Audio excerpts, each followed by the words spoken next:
Hello, hello, hello. Welcome back to Single Women Retiring Abroad. This is video number 30. Yay, I did it. Listen, I'm so proud of myself that I started the challenge. No one made me do it. And then I said, I'm going to record one video per day. And I've done it, even though I only have 19 subscribers. But I have so enjoyed sharing what I know with you guys. So that is not a problem. I know they will come. I think I'm going to take Stephanie Perry's YouTube challenge thing again and see what happens. But I think pretty much the keywords, I need to know how to get the right keywords for each video so that YouTube, the algorithm, which is what Stephanie Perry keeps talking about, totally clueless about all that. Anyway, so today is video number 30, and in this video I'm going to try to talk about another visa type for retirees, and I'm not going to try to sound like an expert because I am not. I just watched a video by a woman who did a presentation about all the different types of visas for international living. The only thing I can say is that it gets a little confusing because she gives a lot of information about all the visas. It's like halfway through it, I was like tuned out because some of the visas she talks about, I'm not interested in.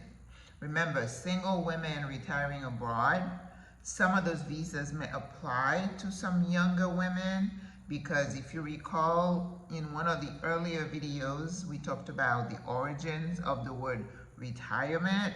They do have a digital nomad visa here. They have investment visas, and then they have the friendly nation visa. I know someone who was early 60s and did not have a pension yet, which is who this friendly nation visa is for. And the requirements keeps changing, and I think somebody said it was a lot easier to get that before 2021, and then they keep upping it. Like a lot of countries are making it a lot harder. When they say, okay, you need $2,000, and then they get thousands of people flock in, they're like, well, we need to make it 3 then so we can kind of control the crowd. So this is what we're going to talk about very lightly. Again, I'm going to link a couple of videos. I know my attorney did, I think when I did the Pensionado visa, I did link her video. But this one talks about the requirement for friendly nation, so I'm going to tag that one in the comments as well, in the descriptions as well. But if it's the first time you're seeing me, this is me. I'm Maggie. My name is Maggie Lazar, and I am a retired nurse practitioner, and I have been in Panama living here as a retiree, Pensionado visa, jubilada, that's they call people who are retired here, since January 2023. So it's been about 15 months. I've been so blessed, and I've enjoyed myself here. And I'm not homesick, and I don't plan on leaving here. So again, nothing is ever permanent because I don't have a crystal ball. I don't know what could happen tomorrow. I'm going to try to prepare as best I can because I do want to live out any retirement years that I have abroad, away from where I was living.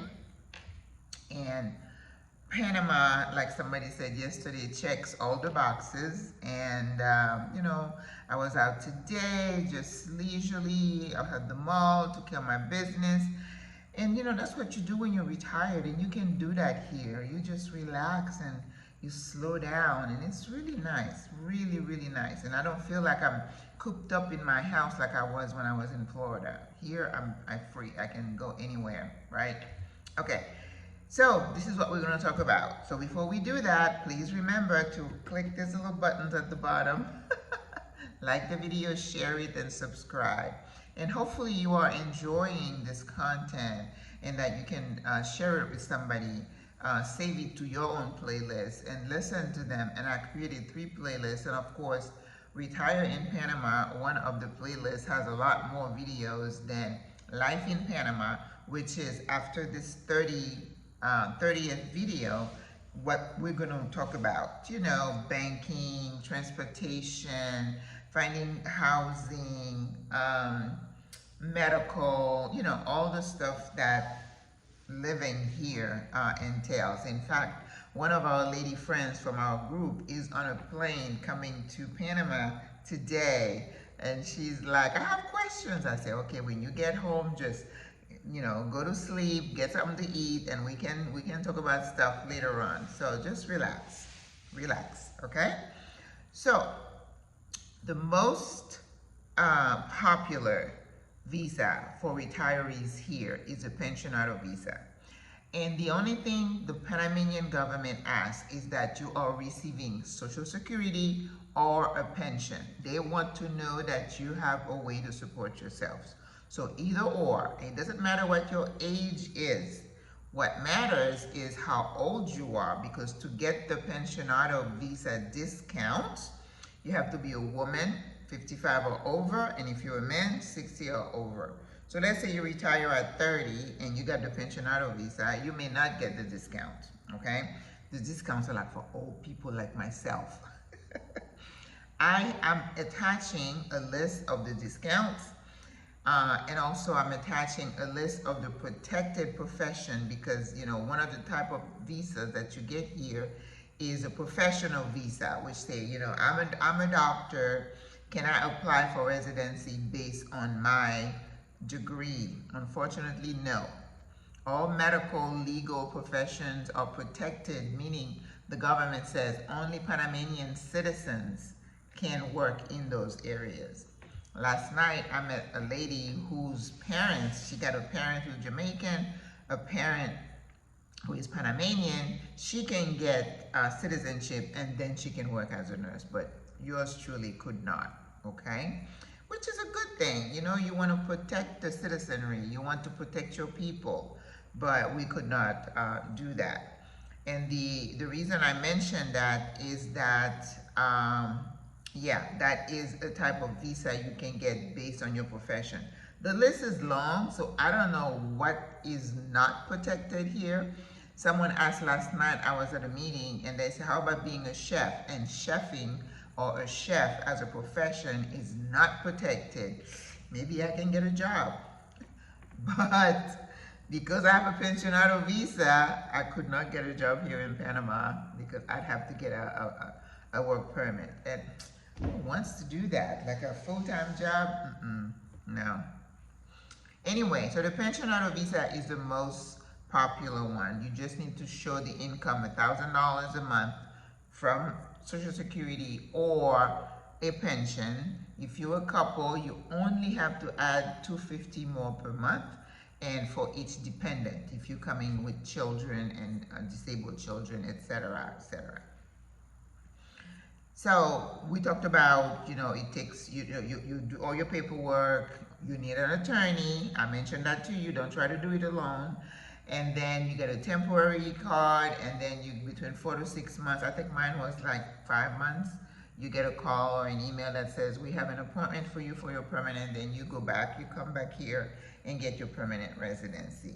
Once you get that, then the attorney could also apply for you for a cedula. A cedula is like a social security card, that's your ID. It's a little bit different from the residents, the citizens of this country, but yours has cedula, which means extranjero, for foreigners ID, but you're a permanent resident.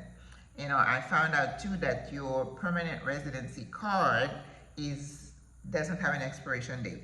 Only your cedula you need to renew every 10 years. And the only requirement for you as a resident is that you are in the country at least once every 2 years. So if you don't want to stay here, you can go back and forth, just show your passport was stamped within the last 2 years and you're good. And I heard this woman on this video that I'm going to attach also say to get citizenship in Panama is super difficult, and you would have to renounce your US citizenship, and most of us don't want to do that, right? So stay, you know, just keep your residency, just be in the country. If you live here, you have to worry. But if you're going back and forth, then you need to make sure every 2 years you make a visit. Okay? So the other type of residency you can have is a Friendly Nations visa, which is a program. I think it was not developed, but I guess they brought it up as a decree, government decree, and that says within 50 countries. I did not research which those countries are, but I know US is one of them. Of course, you in Canada, of course, and maybe most of the countries in South America, because we have a lot of Colombians and Venezuelans here. So for the Friendly Nations visa, if you're not getting a pension yet, let's say you're 62, you're 63, and you say, okay, I want to wait until I get my full benefits, but I do want to come here and be a resident, then you are going to do it one or three ways. A company hires you to work here full-time, and I think I heard her say you have to show with a letter that you got this job by this company. You're getting at least $1,000 a month, which is really not much, but the company's kind of sponsoring you, so to speak, and doing the paperwork for you, and you can get a residency that way. But then you get a 1-year residency that you have to renew, and then the first time you renew it, then you get the permanent residency. And again, don't quote me, I'm no expert, I'm just telling you that is another way that you can get it. It's through employment by an international company, okay?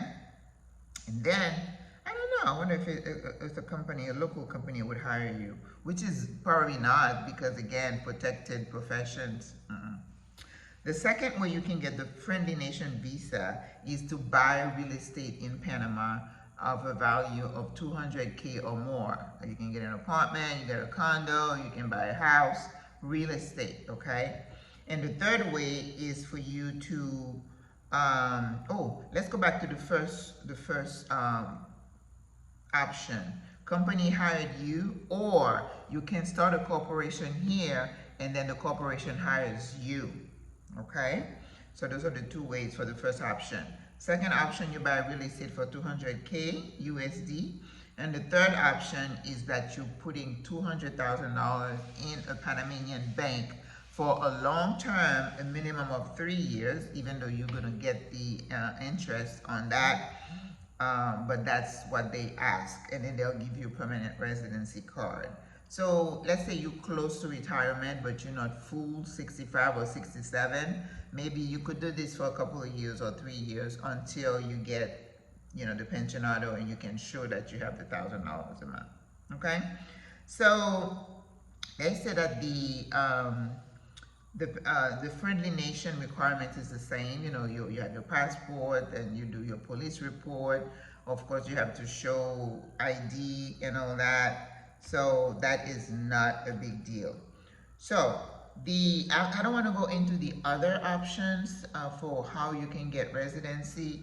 They have investor type of residency, which is very common in a lot of countries. It's like bring your money, put your money here, then give you the residency. Somebody said you're buying it. Well, whatever.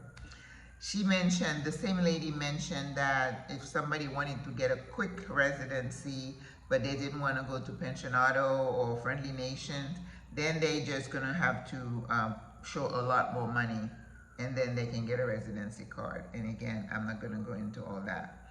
But what I want to tell you is that as a Pensionado visa holder, which is the most popular type of visas that you get here, one attorney said that in 2023, that was the most popular visa that the Migración, the migration office, had received requests for, because I see a lot of us out there. So a lot of us, Panama is still very popular. With this election coming up, they're looking to, I don't want to say bank, but really expand tourism to make it even more attractive to foreigners, not necessarily to retire, but to come and visit and spend your dollars. Again, my personal feeling is we need to really put a lot more